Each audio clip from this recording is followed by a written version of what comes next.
Hi everyone, Mike back with another video in our Tech Tips series. There isn't a day that goes by where our team is not asked, what are the benefits of Microsoft 365, or as some in the business world still call it, Microsoft Office 365.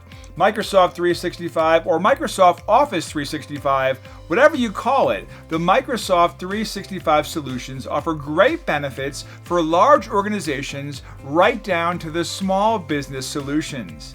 Not only is Microsoft 365 full of great applications such as Outlook, SharePoint, Teams, OneDrive, and about a few dozen more, here are some of the benefits your organization will experience when you make a move to Microsoft 365. You have the ability to work from anywhere, anytime, and on any device. Work from your office, your home, the coffee shop down the street, or the other side of the globe.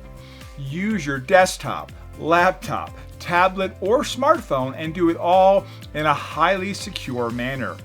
What you work on follows you. Yes, start a document on your desktop at the office and finish it at home.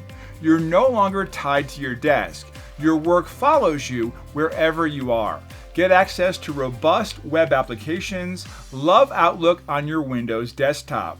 You'll also get the same experience using Outlook's web version. There are many benefits to Microsoft 365. If you want to know more, get in touch with our team today and learn how your organization can see all the benefits of today's modern workplace built on the Microsoft 365 solution.